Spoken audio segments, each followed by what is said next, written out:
PlayStation Portable, or more widely known as the PSP, is the god's gift to our generation of 2000s kids. 80s boys had the first gaming consoles, 90s losers had the Game Boy, and we got Tony Hawk doing sick kickflips on our 4-inch screens. Though I love these little guys immensely, I would be telling a lie if I said it was a breakaway success. It was simply Sony trying to take a bigger piece of the handheld console market. When the PSP was taking shape back in early 2000s, Nintendo was already sweeping the floor with their handheld consoles.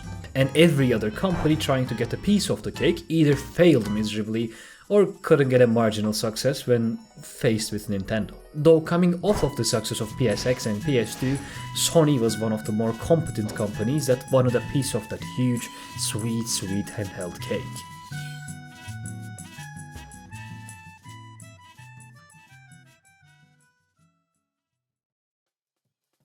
In E3 2003, which sounds like ancient times at this point, Sony CEO Ken Kutaragi announced the console on stage, naming it the Walkman of the 21st century. And a year later, PSP was born.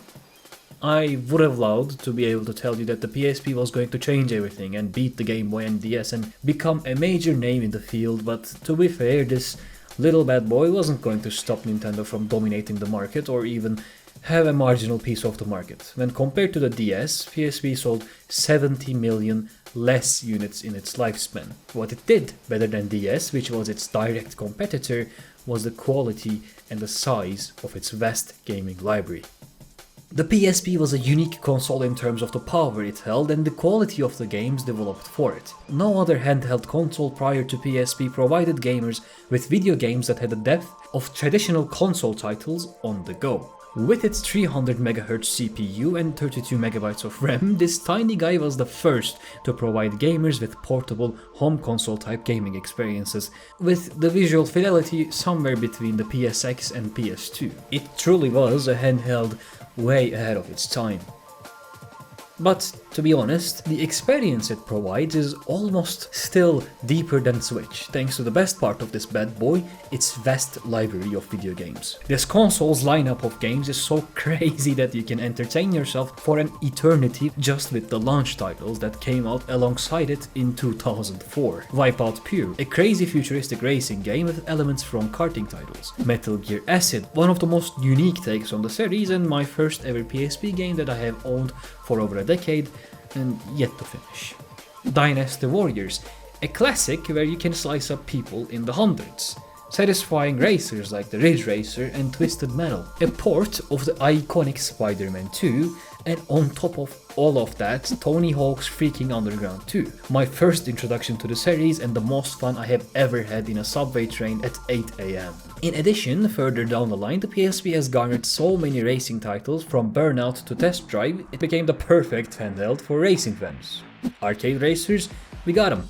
More serious arcade racers, we got them. Track-focused arcade racers, we got them as well. Karting-focused arcade racers, we got them as well. The PSP kept getting hits after hits, tons of innovative fun games that you could take with yourself wherever you wanted to go. Throughout the years, more and more unique titles like Patapon and Loco Roco took shape. With unique experiences and a vast library of quality video games, PSP was the perfect handheld for anyone who remotely liked playing video games. Titles didn't stop coming out until 2016. 12 years of constant games for a handheld with little to no updates to its hardware and selling around 80 million units. PSP was a successful platform for Sony. Then why did Sony not see further success in the handheld market? Why are they nowhere to be seen today? When Vita came out back in 2011, PS3 was already 5 years old and PS4 was only 2 years away from release. The mobile gaming market was gaining speed unlike any other, and the games we played were getting more and more technically complicated by the day. The advancements in graphical technologies and more competition in the mobile gaming department hindered the success of Vita greatly. Even though it was more powerful, more ergonomic and better polished compared to its older brother, Vita couldn't garner up the much needed sales to get support from game developers so it could stay afloat.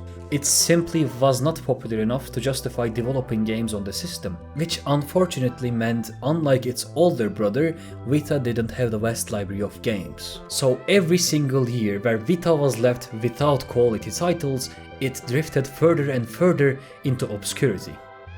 You might have noticed my little PSP collection behind me in some of my previous videos. I love these little guys and I hope they love me back. The one PSP that loves me for sure is this fat boy right here. This guy has been with me throughout most of my life at this point.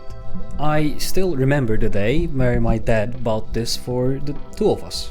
While my dad mostly watched videos and movies on this thing, I played a shit ton of games on it. It has provided me with some of my fondest gaming memories, and I'm quite sure that it has affected my gaming taste quite a bit. The PSP is one of the most legendary handheld platforms of all time. In my opinion, it has only been surpassed by the SteamDeck very recently. Even Switch, which is the latest and greatest handheld from Nintendo, can't really provide the same experience the PSP does, simply because of its lacking gaming library.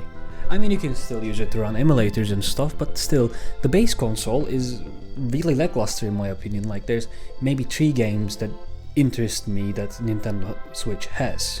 There's simply no other handheld platform like the PSP with the convenience, the immense library and the quality of games when it's compared to its counterparts. The PSP was truly a handheld way ahead of its time, unfortunately, and this little guy kinda makes me sad nowadays because there's nothing else like it. There has been nothing else like it. Do I have a memory stick in this? No. I forgot this is fucking hard, bro. Like, being on camera, like, reading from a script is simple, but like, I read a sentence from my laptop and like, my mind goes numb. Anyways,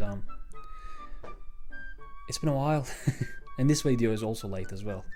Yesterday, Thursday the 8th, no, 16th, the Thursday, was my 4th year anniversary to my lovely girlfriend, so I took a day off, and which meant I couldn't upload on the same day I did last 2 weeks. Whatever, Saturday's fine. Yeah, it's fun being back. I hope to do a lot more content. I have like at least 6 more videos that I've written, and kind of some of them recorded even with the voiceover. Yeah, I'm just editing them all. Hope to see you soon. Please subscribe and like, and also please comment down below whatever you think about the video. I really love reading people's comments, and you know, it's having a discussion in the comment section is the most fun thing about making these videos, to be honest. Well, playing the games is also fun. I didn't play a lot for this video. Whatever. Thanks for watching. Have a nice day.